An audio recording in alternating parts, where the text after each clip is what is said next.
aqui no estúdio recebendo o André Monteiro, diretor institucional do Sindicato dos Trabalhadores, dos Motoristas, né? Também representa todos os trabalhadores, né? Os motociclistas também, por aplicativo do estado do Piauí. Tem algumas perguntas que chegaram aqui da nossa audiência, nós vamos colocar e o diretor responde na sequência. Bom dia, Natan, bom dia, Chico, e o companheiro aí, presidente do sindicato. Rapaz, tem uma pergunta que eu tenho muita vontade de procurar saber o motivo. Aliás, não é nem o motivo, é a razão da gente, quando cancelar uma corrida, a gente cancela a corrida, a gente é punido e paga uma taxa. E por que o motorista do aplicativo cancela a corrida e não é punido? Eu tenho um exemplo muito eu acho grave. Eu estava com minha mãe é cadeirante, estava na UDI, pedi o aplicativo para levar ela para casa. Pois 6 motoristas aceitaram, nós que ia chegando perto, cancelava a viagem. Por que eles não são punidos, como a gente é punido? Me responda aí, companheiro. Valeu, bom dia. Francisco Araújo. Vamos colocar logo a outra mensagem na sequência, o diretor responde as duas na sequência. Vamos ouvir. Bom dia, Chico, Natan e João. Bom dia aí o nosso entrevistado, André. Aqui é o Marcelo Freire, motorista por aplicativo também, há 8 anos, né? João, Natan aí, o nosso entrevistado, falando sobre a questão da segurança, eu acho que as plataformas, elas pecam muito hoje. Por quê? No início, a plataforma, ela pedia nossos antecedentes criminais, como bem vocês estão falando aí. Anualmente, ela pedia o meu. Quer dizer, já está com 4 a 5 anos que ela não pede. Ela não pede mais o meu documento de carro anual. Antigamente, ela pedia para me apresentar anualmente se estava emplacado ou não. Outra coisa, a questão da segurança também com o passageiro. E tem passageiro que coloca nomes, apelidos. Outro dia mesmo eu peguei uma senhora com o marido dela que o nome estava na plataforma Vida. Aí quer dizer, como é que eu vou chamar a pessoa de Vida, né? Vai entrar no carro. Então eu acho que ela peca muito também com o passageiro. Ela deveria exigir que o nome do passageiro fosse o nome do documento, como ela exige o nosso, certo? E ter mais transparência. Então eu acho que a Uber 99, né, que são as duas maiores, elas pecam muito na segurança. Elas não pedem mais antecedentes, ela deixa o passageiro colocar o nome que quer.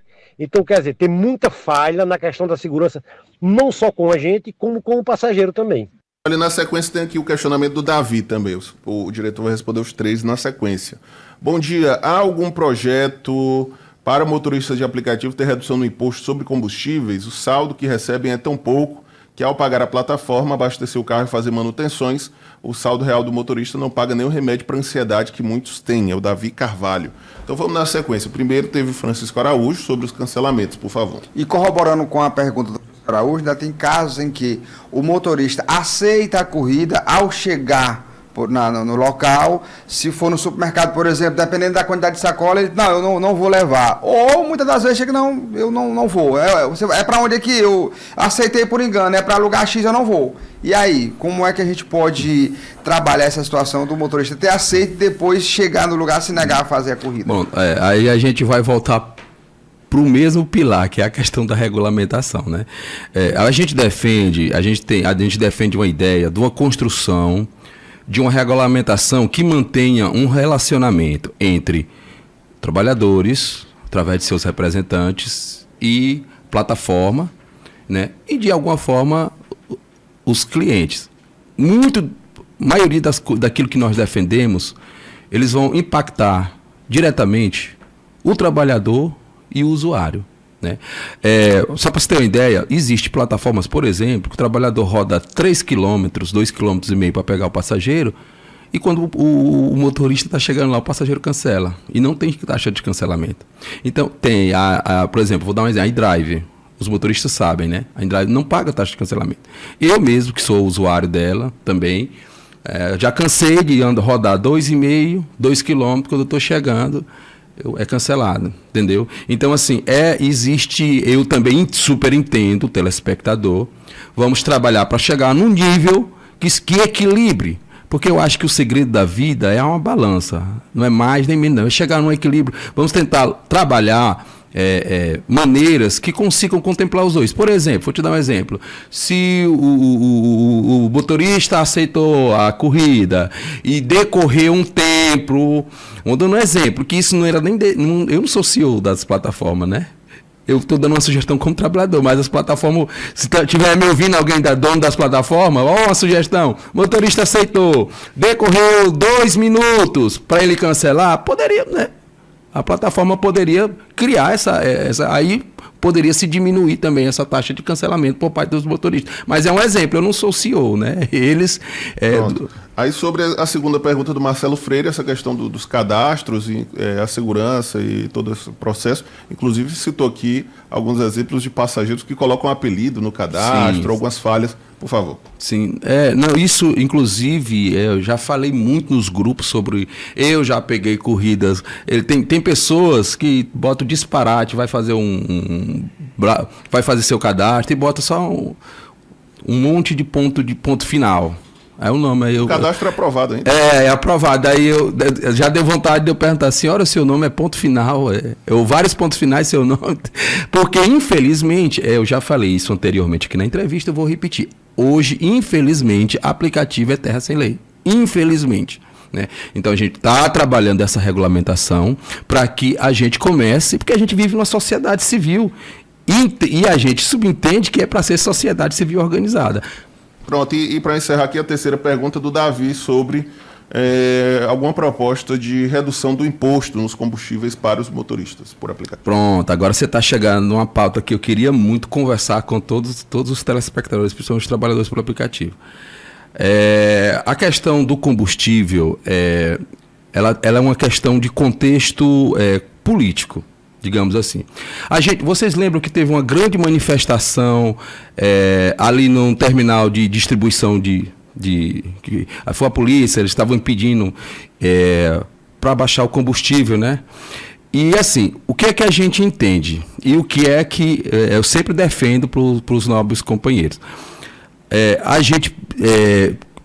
Empresas estratégicas, energéticas, como é a Petrobras, a gente não defende um modelo de privatização. Porque o que é que acontece? A Petrobras, ela baixa o preço, por exemplo, e a distribuidora que foi privatizada não repassa. E existe uma briga enorme, por exemplo, lá no Amazonas, na Zona Norte, que a refinaria lá, a distribuidora foram privatizadas. Olha, agora, veja você que está me ouvindo. Aqui, quem nunca ouviu falar que baixou a gasolina e o posto não baixou? Isso é um posto aqui. Agora, tu imagina uma distribuidora, tu imagina uma refinaria que foi entregue a preço de banana, por exemplo, aos árabes. Nós estamos tendo essa dificuldade. Né? Então, olha, se eu sou um trabalhador, que eu preciso da nossa matriz energética hoje, fora agora a novidade dos carros elétricos, é os combustíveis. Então, e se eu vivo contando moeda para abastecer, como é que eu vou defender uma privatização se eu não tenho como custear isso? Porque quando chegar esses problemas que estão acontecendo, quem comprou não quer saber não, moço. O governo federal encaminhou uma proposta de regulamentação, né, para o Congresso, e quando chegou lá a discussão virou de ponta cabeça, que chegou o próprio o governo a retirar o apoio ao projeto que ele tinha enviado diante de tantas emendas, de tantas mudanças que houve no texto. Mas eu lembro que a principal delas, pelo menos que o governo federal defendia, era um valor mínimo, né? Uma remuneração mínima por entrega e mais um percentual por cada quilômetro rodado. Por que na sua avaliação a Câmara dos Deputados, porque nem chegou aí ao Senado, a Câmara dos Deputados não conseguiu, né, viabilizar essa discussão e preparar um texto que atendesse todo mundo? O que tem impedido, né, o Congresso e a sociedade de organizar essa regulamentação? Pronto, é o seguinte, para poder contextualizar, né, esse PLP ele foi iniciado com Luiz Gastão, lá do Ceará, né, 2025, né? E aí tava até aí tava tudo ok, né? Tava já tinha tido, inclusive, quem abriu essas portas, é importante deixar, foi o breque nacional dos motores entregadores. Não sei se vocês lembraram que teve também um grande aqui. Foi depois desse breque que aconteceu, que foi muito forte, eles têm uma força muito grande, estão junto com a gente aqui também nessa luta, foi que abriu-se esse canal já, digamos assim, aperreou o governo a acelerar essa regulamentação. Então, o projeto inicial do Gastão estava um texto aceitável. Foi o que aconteceu. Um deputado chamado Coutinho, lá de Pernambuco, pegou e mudou o texto em cima da hora, assim, na reta final, aí onde causou revolta, tanto dos trabalhadores como do próprio governo, que o próprio governo já se manifestou contra esse texto final. Podemos levantar aqui 5 pontos, né? É importante colocar esses textos, essas propostas, para serem levadas para a Câmara Federal. As categorias têm sido ouvidas, vocês têm sido procurados para que vocês possam dar as sugestões de vocês? A gente tem tido uma ação muito boa do ministro Boulos. Ele tem tido uma proximidade muito grande com as nossas realidades, né?